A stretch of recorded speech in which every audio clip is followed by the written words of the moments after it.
Finally tonight, for more than a century, beer produced by Melbourne's famous Carlton and United breweries has dominated the taps at pubs around Victoria.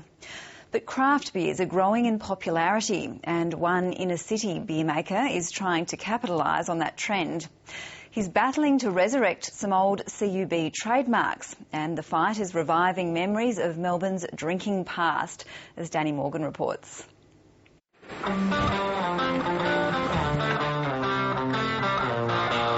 At a small brewery in Brunswick, a group of beer lovers is turning up the heat on one of the industry's biggest players. The Thunder Road Brewery is taking on the might of foreign-owned CUB over some of Victoria's historic beer trademarks. Up to 70% of CUB trademarks have been challenged at the moment, and that's a fight that we're prepared to have. It's a beer war. The labels include some that haven't been used for more than 100 years. We want to intentionally bring those back to remind people that there was a fantastic independent brewing history, and attached to that was a tremendous fresh tasting beer. Enormous choice was available by city, by state, and we're going to bring those beers back. But it appears CUB won't give them up without a fight. These beers are our beers, they form a very important integral part of our history and our heritage. We brewed them, and the concept that somebody who really has no association to the history to these beers can come along out of left field essentially and lay claim to them, we think this is nonsense. The original label, Thunder Road owner Philip Withers is relying on the trademark law's use it or lose it provisions.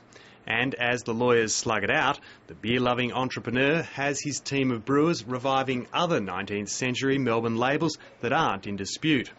Today we're making one of our specialty beers, the Montgomery's Pale Ale. But without the original beer recipes, some argue Thunder Road's historic brewing program is all froth and bubble. You're looking at certain beers that have got a history and heritage over 100 years, and then just to say, hey, look, I've got the brand name and put some other beer that's not true to the original formula, to the original brew, I think that would be that would be an issue with the public.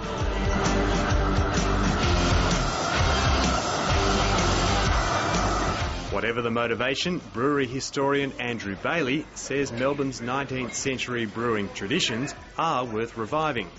There was probably in the 1880s was pretty much the peak, where there was probably 15 or 20 breweries that you could choose from. If you go into a pub, you'd probably get, you could have a Fitzroy Bitter or a Shamrock or a McCracken's or something like that. In the 1880s, they were just starting to drink what's called a pale ale. The pale ale style became very popular and took over from what was called porter, which was a dark beer that was here from the 1830s when Melbourne was established. And the pale ale style sort of led on to a sparkling style when they invented aeration. In the late 1880s, the German lagers were sort of around in Melbourne, but the American Foster Brothers came in, and that was the start of something a lot bigger. The wide variety of colourful labels at the time indicates the strength of the industry. They started putting beautiful gold ink and silver ink on them, and putting a lot of thought into the designs. And the beer styles at that stage, I suppose, started blooming along, and the labels followed them.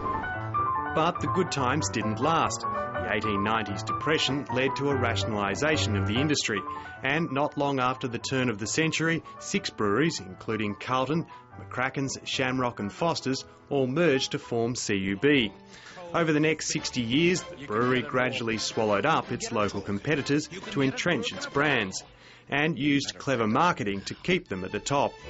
A hard-earned thirst needs a big cold beer, and the best cold beer is Vic. Victoria Bitter. In recent years, though, the market for mass-produced beer labels has been in decline, while the craft beer segment is flourishing.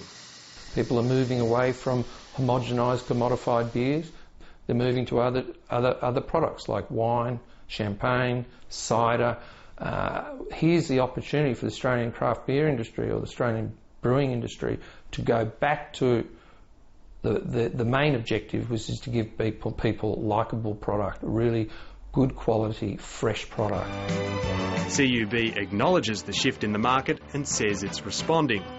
We've just invested in a brewery in South Melbourne, which is a much smaller brewery that allows us the capacity to actually run small run of these old heritage brands, because we see it as a very important part of our on-premise beer strategy going forward. Publicans are also responding to the change in taste. In the past, CUB actually owned many of Victoria's pubs, or at least had contracts that tied up the taps with CUB product. Now, many publicans are declining to sign contracts so they can free up taps for locally made craft beer. 3 years ago, the Great Northern Hotel in Carlton only sold draft beer from CUB and Coopers. It now has more than a dozen craft beers on tap. I think more and more people have been introduced to it, and it's very hard when you sort of taste these good, clean beers to go back to what you're used to, and I think it's just a natural progression. Andrew Bailey doubts anyone can truly create the beers that Melburnians were enjoying in the late 1800s, even if they did have the recipes. But he's certainly happy a much wider variety of beers are now available in the city's pubs. We've gone through a sort of an hourglass thing where we had hundreds and hundreds of beers down to virtually lager and a pretty bland lager, and now it's blossoming back out again. There's nothing to lose from choice.